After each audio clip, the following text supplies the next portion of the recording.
Types of networking. There are three main types of networking that you'll be engaging in to build your career. Operational networking involves building relationships with people you do business with on a regular basis. From suppliers to colleagues, personal networking helps you find support when you go through rough patches in your career and personal life. Strategic networking happens when you target someone who would add a specific benefit to your network. Here there are 10 steps you can take to better networking. Step 1. Have the right mindset. Networking is more like farming than hunting. You will be more successful in the long run by cultivating relationships with people than by trying to close the deal in a first meeting. Step 2. Have the tools to network with you at all times. These include an informative name badge, business cards, a brochure or resume. Don't just hand them out indiscriminately, that makes them seem less valuable. Step 3. Act like a host, not like a guest. A host is expected to do things for others, while a guest sits back and relaxes. Make people feel welcome and comfortable. Introduce others to people you have already met, especially if they have something in common. Meet people who are standing by themselves.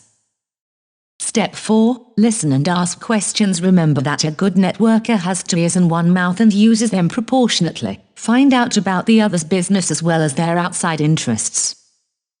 Step 5. Give leads or referrals whenever possible. The best networkers believe in the giver's gain philosophy. If you don't genuinely attempt to help the people you meet, then you are not networking effectively. Reciprocity builds the relationship. Success in business is the result of service and relationships.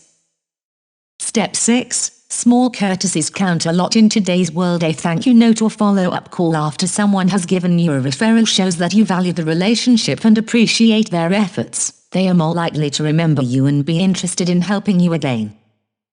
Step 7. Make a point to meet new people. While it is more comfortable for most of us to hang out with friends and associates, you are at these functions to meet new people. Get out of your comfort zone. Set a goal for how many people you meet or set time limits for how much time you spend with each person.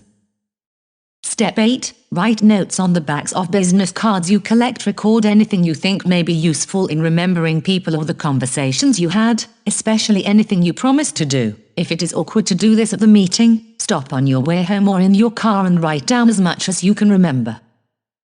Step 9. Be yourself. Be authentic. Remember, you are building relationships that may last a long time. People trust you more when they see your consistent pattern of behavior, and trust and knowledge are the basis of developing a relationship. Present yourself in a positive and professional manner. Step 10. Follow up. This is the most important part of networking. Ask for permission to call or email or send information. Then do whatever you say you are going to do. If someone has helped you get an interview or gave you a referral, keep in touch and let them know how things went.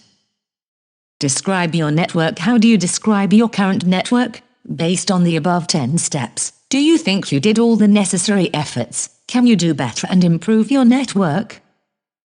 Remember, as you develop a clearer picture of your career plans, don't forget to begin expand your network of contacts beyond those closest to you. And for that, again, people are your best sources. Access professional associations, blogs, online networking sites, newspaper articles, social media, formal networking programs, professional conferences, panel discussions, and even use a more formal tool called the informational interview.